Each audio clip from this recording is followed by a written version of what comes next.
সকলোকে নমস্কাৰ জনাই ভিডিঅটো আৰম্ভ কৰিছো। এডুট্ৰাষ্টৰ আজিৰ ভিডিঅটোলৈ আপোনালোক সকলোকে স্বাগতম। যিহেতু আপোনালোকে থাম্বনেল দেখি গম পাইছে 500 MCQ সিৰিজ এটা মই আৰম্ভ কৰিছো। আপোনালোকৰ পৰীক্ষা যিহেতু আহি পালেহি গতিকে মই এটা সাবজেক্ট সিঙ্গলকে কভাৰ কৰাতকৈ গোটেইখিনি সাবজেক্টৰ পৰা যিখিনি জিকে হ'ব পাৰে সেই জিকেখিনি আপোনালোকক দিবলৈ চেষ্টা কৰিম এই 500 MCQ সিৰিজত। আশা কৰো আপোনালোকৰ বাবে এই সিৰিজটো অতি লাভদায়ক হ'ব। এতিয়া আহক আজিৰ ভিডিঅটো আৰম্ভ কৰো। আজিৰ first question. Municipality is under which schedule? পৌৰসভাসমূহ কোনটো অনুসূচীৰ অন্তৰ্ভুক্ত? এই প্ৰশ্নটোলৈ যোৱাৰ আগতে আমি জানিব লাগিব টোটেল স্কেডিউল বা অনুসূচী কেইটা। ভাৰতৰ সংবিধানত টোটেল স্কেডিউল হৈছে 12টা। আৰু তাৰ সেই 12টা অনুসূচীৰ ভিতৰত মিউনিচিপালিটি কোনটো অনুসূচী অন্তৰ্ভুক্ত সেইটো আমাক প্ৰশ্নত সুধিছে।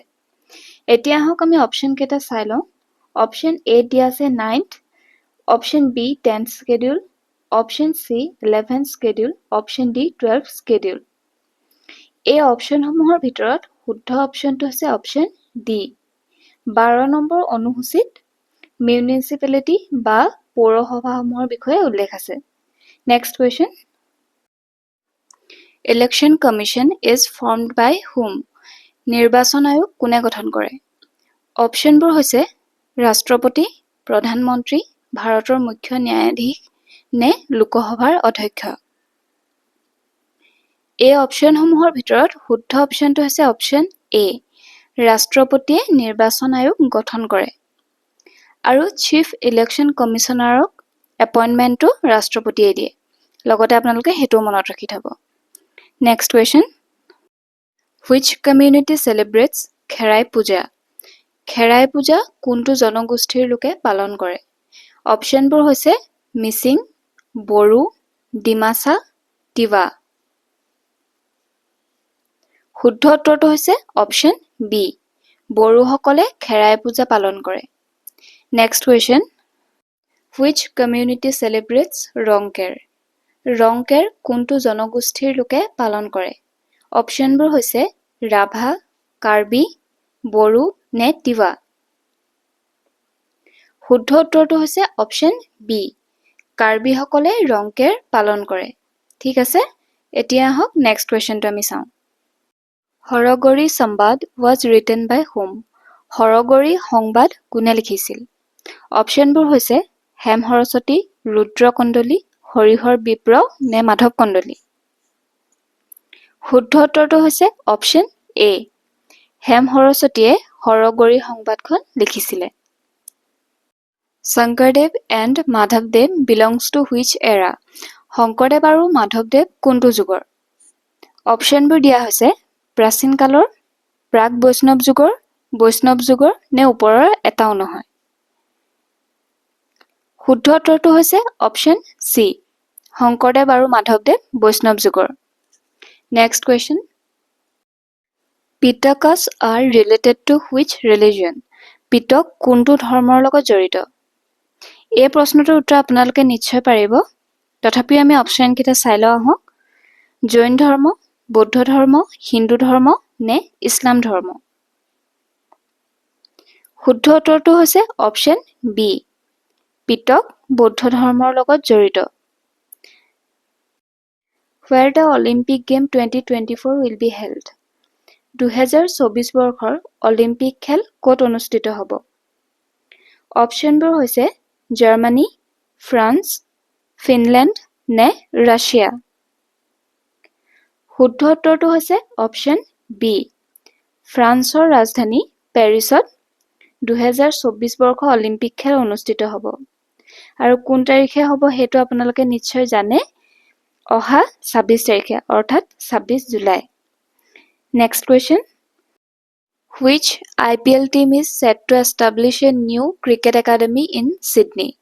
কোনটো IPL দলে ছিডনীত ক্ৰিকেট একাডেমী পতাৰ সিদ্ধান্ত লৈছে? অপচনবোৰ হৈছে royal challengers Bangalore, Chennai super kings, Mumbai Indians নে ৰাজস্থান ৰয়েলছ। এই অপচনসমূহৰ ভিতৰত শুদ্ধ অপচনটো হৈছে অপচন বি। চেন্নাই ছুপাৰ কিংছে সিডনীত ক্ৰিকেট একাডেমি পতাৰ সিদ্ধান্ত লৈছে। Next question, who is the author of the book titled power within the leadership legacy of Narendra Modi? Power within the leadership legacy of Narendra Modi কিতাপখনৰ লিখক কোন? অপশ্যনবোৰ হৈছে doctor R Subramaniam, S Subramanian, Madhu Khanna নে সালমান ৰাজদী? এই অপশ্যনসমূহৰ ভিতৰত শুদ্ধ অপশ্যনটো হৈছে option A. Doctor R Subramaniam হৈছে ওপৰৰ কিতাপখনৰ লেখক। Next question, in the Olympic flag the red colour represents which country? অলিম্পিকৰ পতাকাত থকা ৰঙা ৰংটোৱে কোনখন দেশক সূচায়? অলিম্পিকৰ পতাকাখন আপোনালোকে দেখিছে সকলোৱে, তাত 5টা ৰিং থাকে আৰু 5টা ৰিঙৰ কালাৰকেইটা বেলেগ বেলেগ থাকে। তাত থকা ৰঙা ৰংটোৱে কোনখন দেশক এতিয়া সূচাইছে?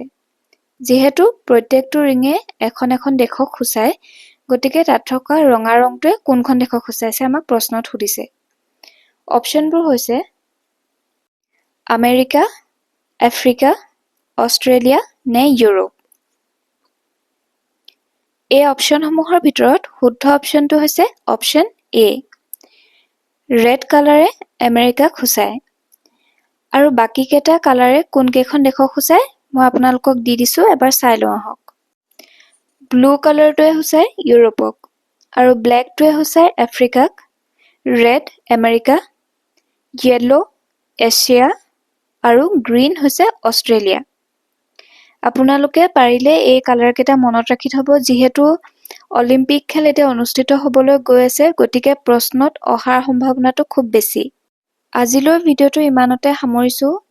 যিহেতু মোৰ শাৰীৰিক অলপ অসুস্থতাৰ বাবে মই এইকেইদিন ভিডিঅ' দি থাকিব পৰা নাই, আৰু আজিৰ ভিডিঅ'টো মই ইয়াতকৈ আৰু দীঘলীয়া কৰিব বিচৰা নাই। আশা কৰোঁ আজি যিকেইটা প্ৰশ্ন আমি আলোচনা কৰিলোঁ সেইকেইটা প্ৰশ্ন আপোনালোকে ভাল ধৰণে মন দি চালে আৰু যিমান পাৰে মনত ৰাখিবলৈ চেষ্টা কৰিব আৰু পৰাপক্ষত ৰিভিজন কৰিব। আজিলৈ ইমানেই। ধন্যবাদ। পুনৰ লগ পাম নেক্সট ভিডিঅ'ত।